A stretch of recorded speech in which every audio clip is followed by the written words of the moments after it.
नमस्कार दोस्तों। पिछले वीडियो में हमने जो चर्चा की थी वो कृषि क्षेत्र में आए 3 बिलों के बारे में थी।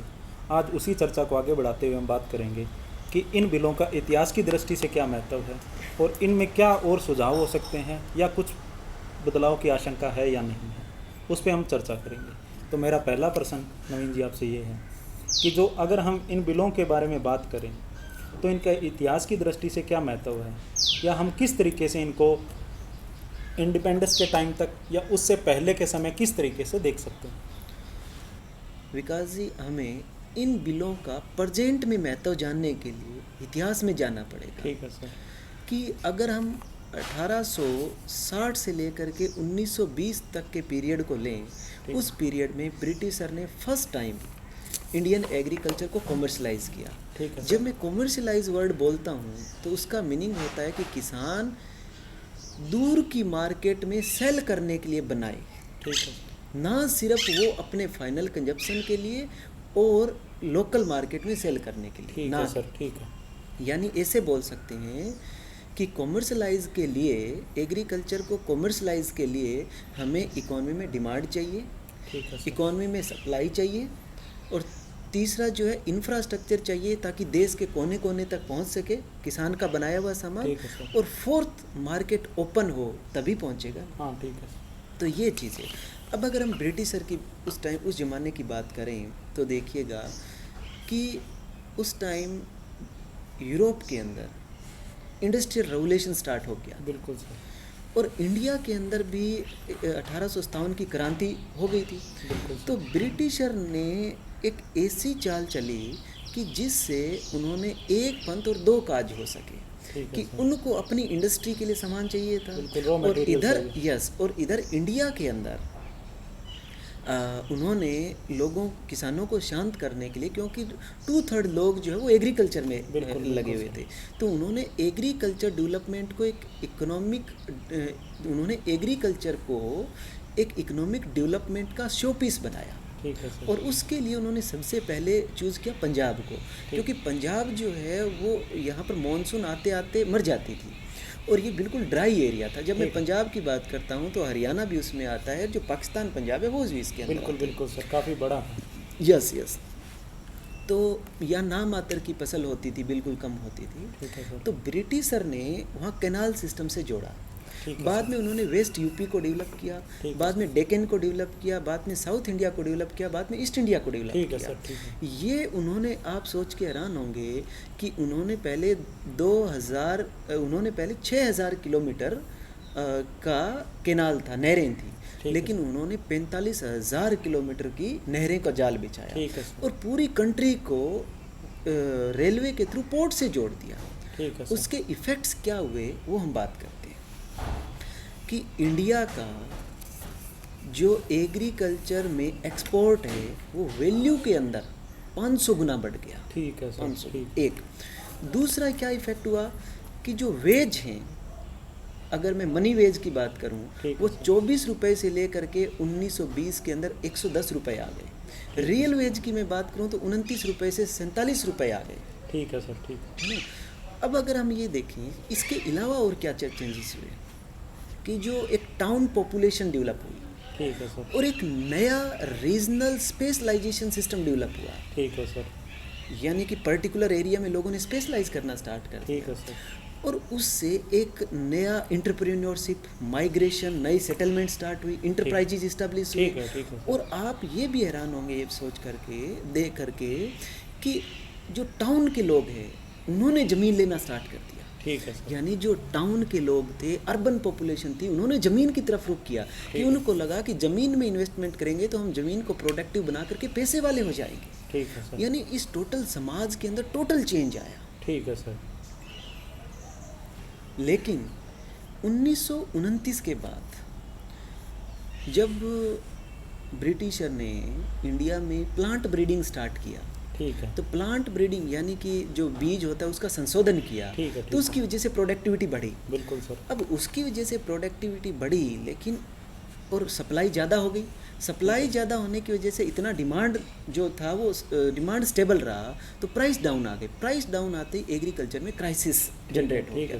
तो आपने देखा होगा कि 1920 के बाद आज़ादी का जो मूवमेंट है वो तेज हुआ। बिल्कुल सर। उसके पीछे एक उसके आज़ादी के मूवमेंट का तेज होने के पीछे सबसे एक मेन रीज़न ये भी माना जाता है कि एग्रीकल्चर का क्राइसिस में जाना। ठीक है सर। तो ब्रिटिशर ने और अमेरिकन ने 1929 का जो क्राइसिस आया उसमें प्राइस फॉल हुए, प्राइस डाउन गए। बिल्कुल सर। तो उन्होंने यस तो उन्होंने ये देखा कि एक जो बहुत सारे रीजन्स थे, लेकिन उनमें मेन एक ये भी रीज़न पता लगा कि उन्होंने एग्रीकल्चर के प्रोडक्ट को डाइवर्सिफाई नहीं किया। ठीक है सर। यानी अलग अलग, जैसे मैं आपको एक बात कहता हूँ कि डाइवर्सिफिकेशन का मीनिंग ऐसे समझ सकते हैं कि आपके पास 1 लाख रुपए आपकी इनकम है, तो आप एक साल का 20,000 का गेहूँ खरीदते हैं। अगर आपकी इनकम 2 लाख हो गई तो 20,000 का ही खरीदेंगे। बिल्कुल बिल्कुल। लेकिन अगर आपकी इनकम 2 लाख होगी तो 500 रुपये का पिज़्ज़ा जरूर खरीदेंगे। बिल्कुल सर। कितना का पिज़्ज़ा होता है, यस कितना का पिज़्ज़ा होता है। आज कितने बिस्किट महंगे आते हैं, और हालांकि पिज़्ज़े में कितना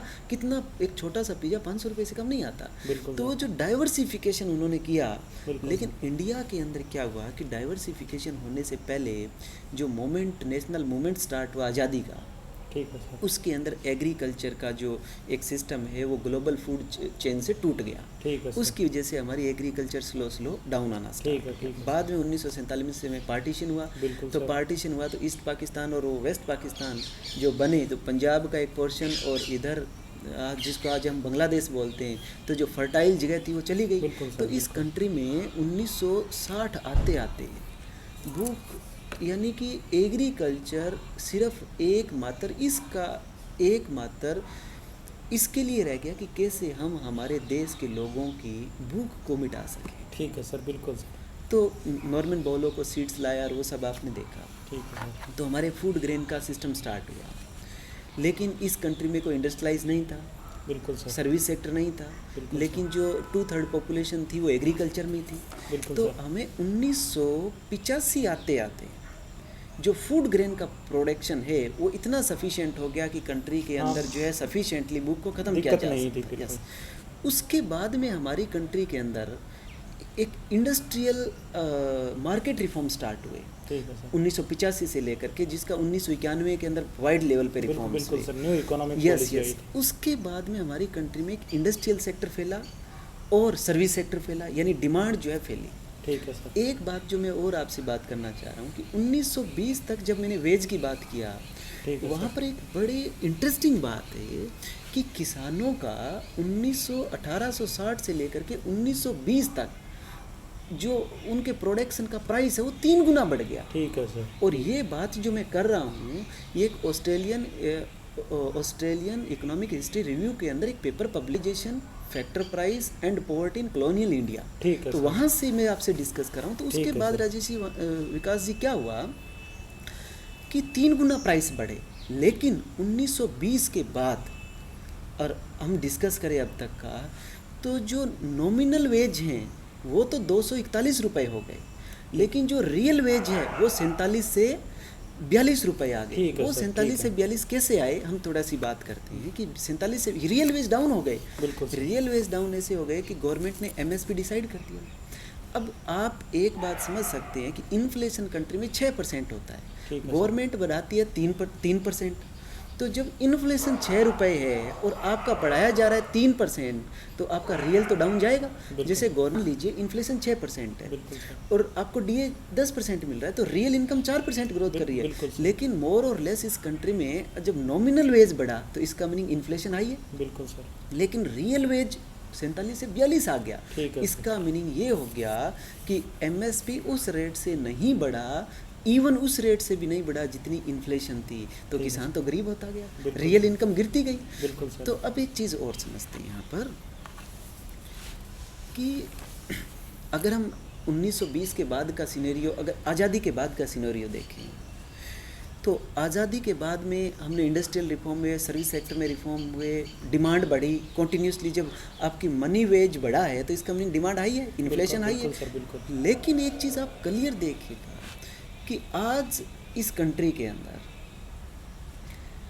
कहीं 1.5 लाख किलोमीटर का हाईवे है, सिंगल रोड, डबल रोड और 4 लाइन, हाँ सभी। और 62 लाख किलोमीटर का रोड लेंथ है, टोटल रोड का जाल है। ठीक है। और रेलवे 4 मल्टीपल ज़्यादा रेलवे बढ़ा है। ठीक है सर। राइट। और एक चीज़ और देखें कि इस डिमांड जो इन्फ्लेशन आ रही है उससे क्लियर शो हो रहा है कि डिमांड हाई रही है। बिल्कुल सर। तो डिमांड हमारी कंट्री में रही है क्योंकि इंडस्ट्रियलाइज हुआ तो उसकी वजह से लोगों की इनकम बढ़ी। बिल्कुल सर। तो हमारा सर्विस सेक्टर और इंडस्ट्री ओपन होने की वजह से डिमांड इकोनॉमी में रही।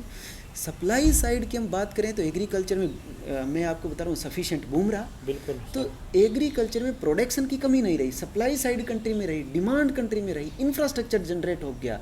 लेकिन नहीं बना वो इस कंट्री में ये कि मार्केट ओपन नहीं। ठीक है सर। देखिए जैसे सीड्स आता है, हाइब्रिड सीड्स आता है, आपने देखा होगा कि पहले जो टमाटर होते थे उसकी स्किन जो होती थी पतली होती थी, एक दिन में सड़ जाता था। ठीक है सर। आज जो सीड्स आता है हाइब्रिड वो मोटी स्किन आती है, इवन 2-3 दिन तक उसका कुछ नहीं जाता है। बिल्कुल सर। उसका उस पीछे का कंसेप्ट ये है कि अगर वो हरियाणा से चला और तमिलनाडु तक जाएगा तो ख़राब नहीं होगा, यानी हमारी हो जाती है।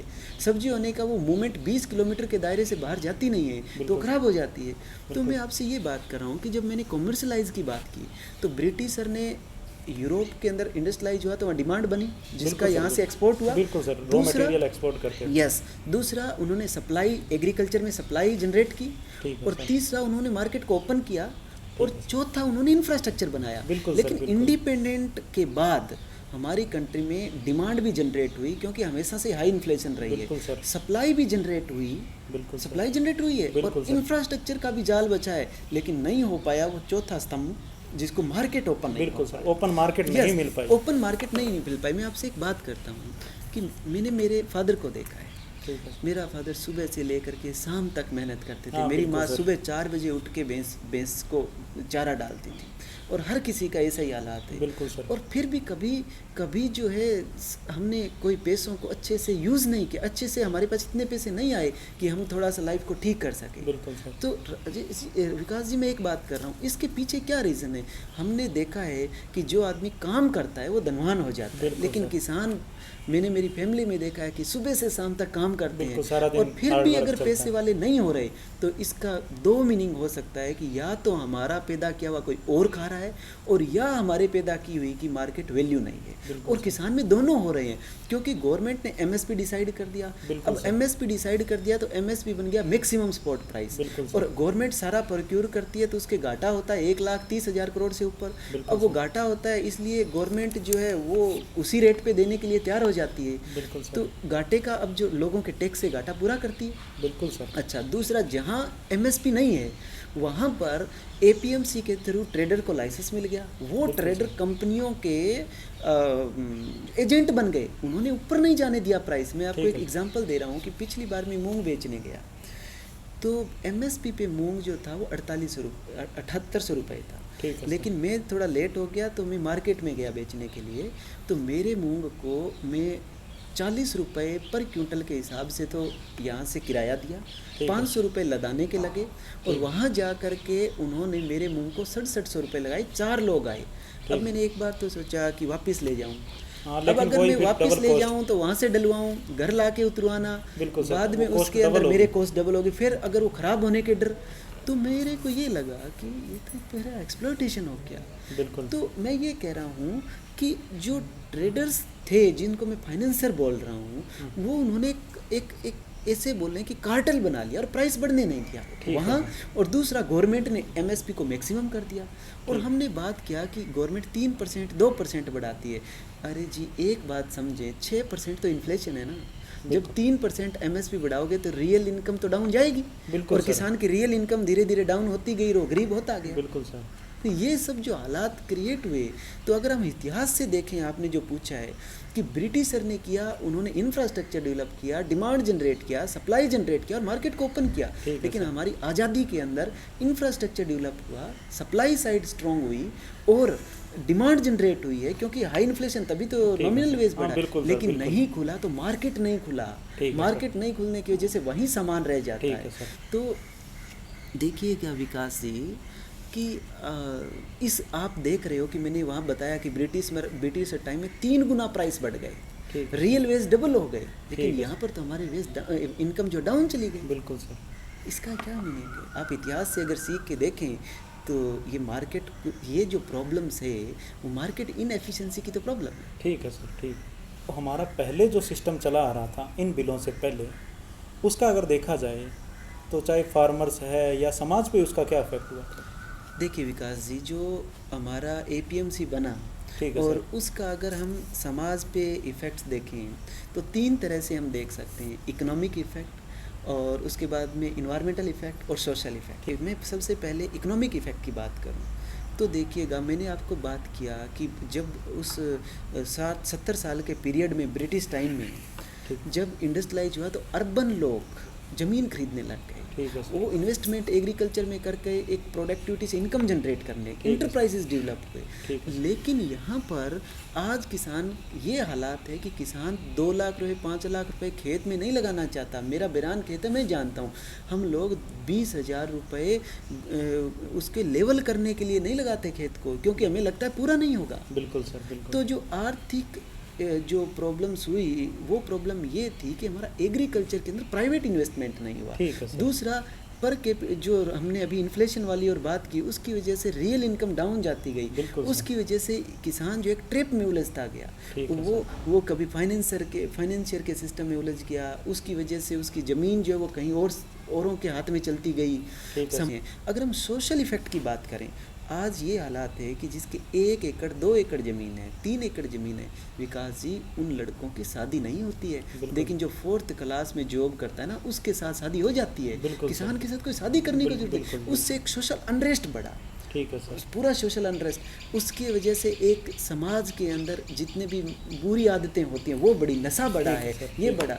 और जिसमें आप ये देख रहे हो कि उसके साथ साथ समाज में कितनी बुराइयाँ और आ गई है। ठीक है सर। अगर हम तीसरा, हम इकोनॉमिक उसको इन्वायरमेंटल इफ़ेक्ट देखें तो विकास जी, आज ये हालात हो गया है कि किसान को इनकम जनरेट करने का एक ही मीनिंग रह गया कि प्राइस गुना में प्रोडक्शन, यानी वजन। और वजन को बढ़ाने के लिए यूरिया, पेस्टिसाइड, फर्टिलाइजर, ये सब बहुत ज़्यादा डाला जाता है। ये डालिएगा। अब एमएसपी तो बढ़ नहीं रहा, तो हम क्वांटिटी बढ़ाएंगे, मात्रा बढ़ाएंगे। उसको बढ़ाने के लिए पेस्टिसाइड यूज़ करें, उससे हमारा इन्वायरमेंट ख़राब हो गया। आप ये जान के हैरानी होगी कि मैं कल रिसर्च पेपर पढ़ रहा था कि नीचे का जो ग्राउंड वाटर है वो नीचे चला गया, और वो नीचे नहीं गया है, सिर्फ नीचे ही नहीं गया है, वो पेस्टिसाइड से चार्ज हो गया। आज हमारा नीचे का पानी पीने योग्य नहीं है। उससे हमारे जो खाने के अंदर जहर है वो बढ़ गया। आज हमारा जो फूड ग्रेन है वो इंटरनेशनल स्टैंडर्ड में नहीं आता, हम जहर खा रहे हैं। सबसे ज़्यादा कैंसर के केसेस, और मैं पंजाब का अगर बात करूं तो 280 1 लाख के ऊपर कैंसर के पेशेंट है। ये इन्वायरमेंटल इफेक्ट्स हुए हैं कि सिर्फ हमने एपीएमसी को, और जो जिसमें एमएसपी नहीं है उसको ट्रेडर्स ने उनको कंट्रोल करके रखा, एमएसपी को यहाँ से कंट्रोल गवर्नमेंट ने करके रखा। उसकी वजह से मार्केट फैली नहीं, और उसकी वजह से हमने और रास्ते खोजे, जिसकी वजह से ये आज इफेक्ट्स हो रहे हैं। हाँ, प्रोडक्शन बढ़ाने के लिए ज़्यादा इन चीज़ों का यूज़ किया और उसके नेगेटिव इफेक्ट्स करने लगे। ठीक है सर। एक ये चीज़ निकल के आ रही है कि कहा जा रहा है कि एमएसपी को गवर्नमेंट फिक्स रखे। अगर कोई हमसे ज़्यादा मूल्य में खरीद रहा है, एमएसपी से ज़्यादा प्राइस में प्राइवेट खरीद रहे हैं, तो अच्छी बात है। अदरवाइज एमएसपी को फिक्स रखे गवर्नमेंट। एक ऐसा, यानी इकोनॉमिक्स है या कुछ जो एग्रीकल्चर सेक्टर से जुड़े हैं। देखिए विकास जी, अगर जो मांग उठ रही है कि एमएसपी को लागू कर दिया जाए, ठीक है सर, और ये कहा जा रहा है कि उससे गवर्नमेंट का क्या जाएगा, ठीक है सर, उस बात को समझते हैं। अगर गवर्नमेंट एमएसपी को लागू कर देती है, कानून बना देती है, तो सारा का सारा प्रोक्यूरमेंट है वो गवर्नमेंट को ही करना पड़ेगा, क्योंकि प्राइवेट ट्रेडर्स और ये तो सामने देखेंगे कि गवर्नमेंट की मजबूरी होगी, क्योंकि एमएसपी जब गवर्नमेंट डिसाइड कर देती है तो गवर्नमेंट की मजबूरी होगी सारा का सारा प्रोक्यूर करना, और सारा का सारा प्रोक्यूर करेगा तो जो मैं बता रहा हूँ कि किसान का इनकम कभी नहीं बढ़ेगी, क्योंकि गवर्नमेंट तो 2 और 3% बढ़ाएगी और इन्फ्लेशन 6% है। एक नुकसान। दूसरा, एफसीआई के अंदर और वो चीज़ें ख़त्म रहेगी, उसकी कॉस्ट हाई आएगी, गवर्नमेंट पे लोड बढ़ेगा, वो टैक्स से गवर्नमेंट पे करेगी, तो उस पर क्या फ़ायदा होगा मेरे को बताएं। अच्छा, ये मैंने भी न्यूज़ सुना है न्यूज़पेपर में कि कुछ है कि जो एग्रीकल्चर साइंटिस्ट है एक दो स्पेशली और सोशल साइंटिस्ट हैं, वो अपना एजेंडा किसान के सामने रख करके किसानों को बरगला रहे हैं। और मेरे को हैरानी ये होती है कि वो सोशल के बारे में अंडरस्टैंडिंग रखते हैं, सोसाइटी के बारे में या एग्रीकल्चर के बारे में अंडरस्टैंडिंग रखते हैं, लेकिन ये जो मुद्दा है बिलों का और जो गवर्नमेंट लेकर के आई है, ये सारे के सारा मार्केट को इनएफिशिएंट है। जैसे हमने बात की कि ब्रिटिशर के टाइम में चारों चीज़ें डेवलप हुई, इंडिया के अंदर इंडिपेंडेंट के अंदर इंफ्रास्ट्रक्चर, डिमांड और सप्लाई बढ़ी, लेकिन मार्केट जो है वो नहीं पनपा। तो ये जो बिल है ये मार्केट को पनपाने के लिए, और उन लोगों ने जो सोशल जो साइंटिस्ट है और जो एग्रीकल्चर साइंटिस्ट है, उन्होंने ये जो मुद्दा है उसको इस तरह से प्रेजेंट कर दिया है कि वो इसके स्पेशलिस्ट हैं। हालांकि ये मुद्दा मार्केट इनएफिशिएंसी का है विकास जी, और मार्केट इनएफिशिएंसी जो होती है वो इकोनॉमिक्स से समझी जाती है, और वो अपने आप को इकोनॉमिस्ट कहने लगे। मैं एक बात इससे समझता हूँ कि वो लोग मोनोपोली को कैपिटलिज्म बोलते हैं। हालांकि कैपिटलिज्म का मीनिंग ये होता है कि जिसमें large number of buyer, large number of seller होते हैं, तो किसी भी प्रोड्यूसर की और किसी भी बायर्स की जो मार्केट को इफेक्ट करने की पावर होती है वो नहीं होती है। मैं एक एग्जांपल देता हूँ आपको। अमेरिका का एक स्टेट है एरिज़ोना, उसके अंदर एक गाँव जब स्पेनिश से आज़ाद हुआ तो नोगलस, तो एक तो चला गया अमेरिका में और एक चला गया उसका हिस्सा मेक्सिको में। लेकिन उन्होंने क्या किया कि अमेरिका ने अब बहुत सारे जो कंपनियों को अलाउ किया, लेकिन किसी एक को मोनोपोली नहीं बनने दी। तो यही जिसको आपने पढ़ा होगा इकोनॉमिक्स के अंदर परफेक्ट कंपटीशन, जिसमें मार्केट पावर खत्म हो जाती है। तो देखिएगा कैपिटलिज्म तो अटैक ही मोनोपोली पावर पे करता है, और ये लोग मोनोपोली को कैपिटलिज्म बोलते हैं। तो इनका जो बेसिक अंडरस्टैंडिंग है सब्जेक्ट का वो ही नहीं है। और किसानों को किस तरह से, मैं ये समझ रहा हूँ कि इस देश के अंदर 1991 में चेंजेस हुए, वो सिर्फ 20%, वो सिर्फ विकास 20% लोगों को इफेक्ट किया, लेकिन आज का जो चेंजेस है वो 60 करोड़ लोगों को इफेक्ट करेगा और उनकी लाइफ को चेंज करेगा। और उस इवेंट पर ये जो सोशल साइंटिस्ट और एग्रीकल्चर साइंटिस्ट है, इस देश की उस रेवोल्यूशंस को रोकने के लिए उनको गुमराह कर रहे हैं। तो ये जो है ये एंटी फार्मर है, इनका समझ जो है पता नहीं किस तरह से समझ ये लोग क्रिएट करके बात कर रहे हैं कि बेसिक फंडामेंटल्स की समझ में प्रॉब्लम है। मैंने अभी आपसे बात की कि प्रॉब्लम मार्केट इनएफिशिएंसी का है, जो हमने ब्रिटिशर के टाइम से सीखा है कि वो कंट्री में नहीं बन पा, और उन्होंने खोला तो 3 गुना इनकम बढ़ी। और एमएसपी किसान 3% से ज़्यादा गवर्नमेंट बढ़ाएगी नहीं तो 6% इन्फ्लेशन है तो रियल इनकम तो डाउन जाएगी। एमएसपी करने से किसान गरीब होगा। एक एग्जाम्पल मैं आपको दे रहा हूँ, आप गेहूँ लाने जाते हैं, आपको जब खेत में किसी किसान के खेत में जाते हो, आपको गेहूं का क्या रेट बताता है? वही जो गवर्नमेंट रेट है, वो रेट गवर्नमेंट है, वो तो गवर्नमेंट लेती है ना। एमएसपी का यही मीनिंग होता है, गवर्नमेंट वो खरीदे लेकिन बाहर वालों को महंगा मिले, लेकिन जो गवर्नमेंट खरीद रही है वही बाहर वालों को मिल रहा है। इसका मीनिंग वो रेट मैक्सिमम हो गया। और ये लोग किसानों को कह रहे हैं कि आप मैक्सिमम ही रखिएगा। मैं एक बात किसानों को कहना चाहता हूँ, इस रेवोल्यूशंस को हैपन होने के लिए रोक मत देना, अगर आगे आने वाली जनरेशन्स तक हम पिछड़ जाएंगे। तो मैं आपको ये बात कह रहा हूँ कि ये जो एग्रीकल्चर के साइंटिस्ट और ये सोशल साइंटिस्ट ये बात कर रहे हैं, इनकी समझ इकोनॉमिक्स की नहीं है, क्योंकि ये जो एजेंडा है, वो ये जो सिस्टम है, ये जो बात हो रही है, ये मार्केट की इनएफिशिएंसी को ख़त्म करने की हो रही है। तो ये सब्जेक्ट जो है वो इकोनॉमिक्स का है, और इनकी इकोनॉमिक्स की समझ नहीं है। ये हमेशा आपकी जनरेशन को, आगे आने वाली जनरेशन को गरीब रखते कि मैं किसान का बेटा होकर के ये बात सोचता हूँ।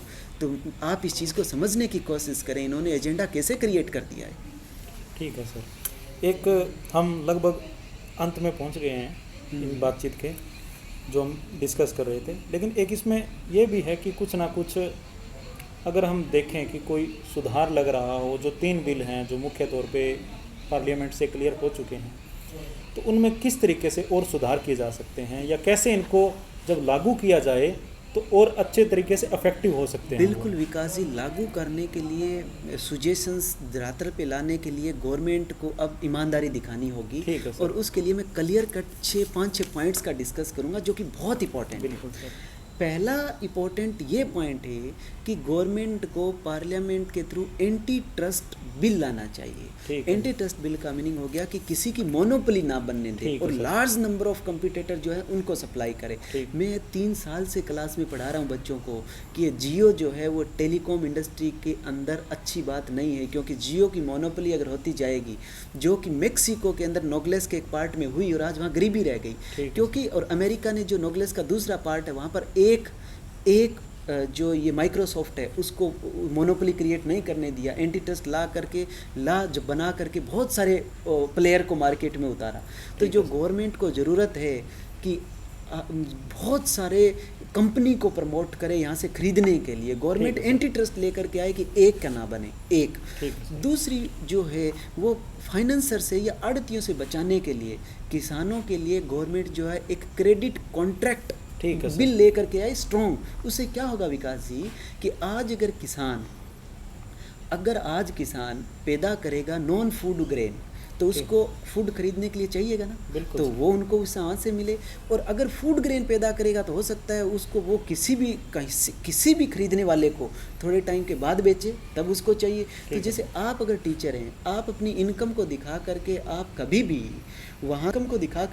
भी बैंक से लोन ले सकते हैं। तो किसान को भी बैंकिंग सेक्टर से जोड़ेंगे तो किसान अपनी इनकम के थ्रू दिखा करके कभी लोन ले। और जब किसान को इन्फ्लेशन से ऊपर रिटर्न मिलेगा तो किसान जो है बैंक का भी वापस देगा और उसके प्रॉफिट भी जानेगा।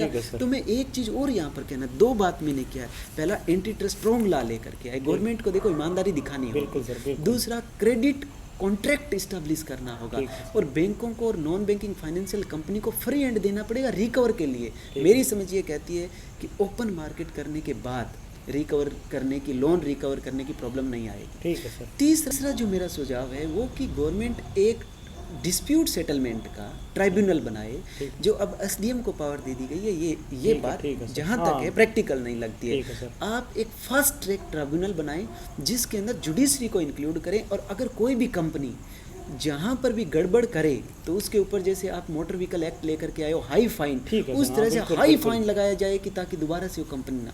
चौथा जो है वो मैं ये कहना चाहूँगा कि गवर्नमेंट थोड़ी विल पावर दिखाए, और थोड़ा सा चौथा जो है वो गवर्नमेंट अपना एक अब की बार विल पावर दिखाए और उतना ही मार्केट से खरीदे जितना कि उसको मिड डे मील, मनरेगा और पीडीएस सिस्टम के लिए चाहिए, और वो प्राइवेट कंपनियों को इंसेंटिव दे खरीदने के लिए, ताकि मैं ये बोल रहा हूँ कि क्रेडिट किसान को मिलेगा, क्रेडिट कॉन्ट्रैक्ट होगा बैंकों के बीच और किसान के बीच में, और प्राइवेट कंपनियां खरीदेगी तो ट्रेडर्स जो उनके एजेंट बन गए वो बाहर निकलेंगे और लार्ज नंबर ऑफ खरीदेगी।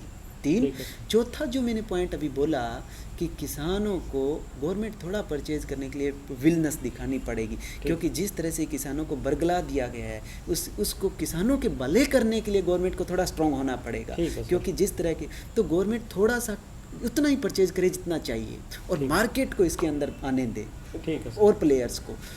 5वां जो मेरा सुझाव है वो ये है कि गवर्नमेंट बायलैटरल और multilateral free trade area agreement करे अदर कंट्रियों के साथ में, जहाँ पर हमारा या तो सीजनल डिफरेंसेस है और या हमारा बनाया हुआ प्रोडक्ट जो है वो उन कंट्रियों के साथ कॉम्प्लीमेंट बन सके। जैसे हमारा बनाया हुआ वहाँ काम आज के सीजनल डिफरेंस का मीनिंग जैसे ऑस्ट्रेलिया है, या मैं बात कर रहा हूँ कि न्यूजीलैंड है, यानी जो सीजनल डिफरेंसेस है कि जो चीज़ यहाँ उस टाइम पैदा होती है, यहाँ बम्पर पैदा हो जाती है तो वहाँ सप्लाई हो जाए, वहाँ बम्पर पैदा हो जाए तो सीजन नहीं है तो यहाँ सप्लाई हो जाए, ताकि एक प्राइस की स्टेबिलिटी रहे और किसान का एक प्राइस मेंटेन आए, यानी क्रेडिट कॉन्ट्रैक्ट। दूसरा, गवर्नमेंट जो है इनको कार्टेल ना होने देने के लिए एंटी ट्रस्ट ला लेकर के आए स्ट्रॉन्ग। और तीसरा जो हमने बात किया कि गवर्नमेंट जो है वो थोड़ा सा उतना ही खरीदे जितना गवर्नमेंट को ज़रूरत है। और चौथा जो हमने पॉइंट यूज़ किया है वो स्ट्रॉन्ग ट्राइब्यूनल बनाए डिस्प्यूट सेटलमेंट का, जिसमें जुडिशरी को इंक्लूड करे। और 5वां पॉइंट फ्री ट्रेड एग्रीमेंट बने। ये जब होगा विकास जी, तो ये इतनी बड़ी कंट्री है जिसके अंदर इतना बड़ा इंफ्रास्ट्रक्चर है, 62 लाख किलोमीटर की रोड है, रेलवे है, डिमांड है, सप्लाई है, और ये कन्याकुमारी से लेकर के कश्मीर तक और गुजरात से लेकर के अरुणाचल प्रदेश तक ये जब सामान जाएगा, जिसके अंदर हम दुनिया के 18% पॉपुलेशन है, इतनी बड़ी पॉपुलेशन है, इतनी डिमांड है इकोनॉमी में। और दूसरा, हमारे पास इतना बड़ा एरिया है, ये जब किसान का प्रोडक्ट पूरे कंट्री में घूमेगा तो किसान एमएसपी से अपने आप बाहर आ जाएगा। बिल्कुल बिल्कुल सर। तो यानी ऑर्गेनाइज सिस्टम में लाने की बिल्कुल बहुत ज़्यादा मार्केट, जरूरत है। मैं यहाँ पर बोल रहा हूँ कि सिस्टम को ऑर्गेनाइज किया हमने जाए। कॉमर्शलाइज का शुरू में परिभाषा दी कि 4 चीज़ें चाहिए, इंफ्रास्ट्रक्चर, डिमांड, सप्लाई और ओपन मार्केट। हमारी कंट्री में सप्लाई और डिमांड और इंफ्रास्ट्रक्चर डेवलप हुआ, लेकिन नहीं हुआ तो मार्केट और एमएसपी के थ्रू इन्फ्लेशन ही कवर नहीं हुई तो किसान गरीब होता गया। और जिसमें एमएसपी नहीं है उसके अंदर ट्रेडर्स ने बढ़ने दे दिया। ये लोग जो है कंपनी के एजेंट बन के रहे। ठीक है सर। एक अगर हम इस बातचीत में देखें तो आप जो क्रेडिट क्रिएशन का कह रहे हो, एंड हमारे यहाँ पे एक जो चला आ रहा है पुराने टाइम से कि लोन माफ़ी, किसानों की लोन माफ़ी का सबसे ज़्यादा एक रहता है। देन अगर वो तो फिर बर्डन होगा कि लोन माफ़ी की भी स्थिति आएगी और पॉलिटिकल पार्टियाँ लोन माफ़ी के लिए भी कहेंगी किसानों का। विकास जी एक बात समझिए, लोन माफ़ी कब की ज़रूरत पड़ती है? मैंने आपको एक बात कही कि जब आपको, जब किसान ले रहा है, आप 1 लाख रुपए लेते हैं और आपको जो है वो बैंक जो है 8% इंटरेस्ट रेट चार्ज करता है। आप अगर 12% उसके ऊपर कमाई कर रहे हैं 1 साल की, तो 8,000 रुपये गवर्नमेंट बैंक को दे दोगे ना, और 4,000 रुपये बच गया। लेकिन किसान को क्या है कि 12% इनकम नहीं हो रही है, किसान को 3% एमएसपी बढ़ाया जा रहा है, और जहाँ एमएसपी नहीं है वहाँ ट्रेडर 3% भी बढ़ने नहीं दे रहे हैं, वहाँ तो प्राइस डाउन जा रहा है। तो 1 लाख रुपया लोन लिया, एग्जाम्पल दे रहा हूँ, उसके ऊपर 6% इन्फ्लेशन है, किसान को 3% ही मिल रहा है, तो वो ब्याज कहाँ से चुकाएगा?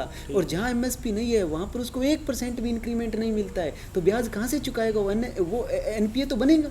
लेकिन ये जब मार्केट खुलेगी और इसको जो है वो 10-12% पे जाएगा तो एनपीए की भी ख़त्म हो जाएगा इशू। आज आपको कभी प्रॉब्लम आती है अपने बैंक बैलेंस कोई एनपीए बनाने में? नहीं सर। तो विकास जी उसके बाद में क्या होगा कि किसान भी, ये 60 करोड़ पॉपुलेशन एग्रीकल्चर में जब चेंजेस होगा तो किसान बैंकिंग सिस्टम से जिस तरह से जुड़ेंगे और उनका कभी एनपीए क्रिएट नहीं होगा, तब हमारे इलेक्शन के अंदर जो प्योर मुद्दे वो रहेंगे, एजुकेशन के, करप्शन के, हेल्थ के, इंटरनेशनल सिक्योरिटी के, साइबर सिक्योरिटी के, हमारे मुद्दे बदलेंगे। और पॉलिटिशियन को काम करना पड़ेगा, जो पॉलिटिशियन काम नहीं करेगा उसको मेन धारा से बाहर हो जाएगा। आज देखिएगा एडवांस कंट्री के अंदर क्या सिस्टम होता है कि गवर्नमेंट पब्लिक की सिक्योरिटी के लिए खड़ी रहती है, लेकिन हमारे यहाँ पर कभी किसान को लोन माफ़ी के लिए बरगला लिया जाता है, कभी किसान को ये जो बिल आए हैं उनके लिए बरगला दिया जाता है। तो मैं इस वीडियो से कह रहा हूँ किसान भाइयों, चूक मत जाना, ये मौका ज़िंदगी में दोबारा नहीं आएगा। और जिस तरह से बरगला करके हम गरीब रहेंगे, इस तरह अगर हम प्रदर्शन करेंगे, तो मैं भी किसान का बेटा हूँ, आपसे मैं। ठीक है सर।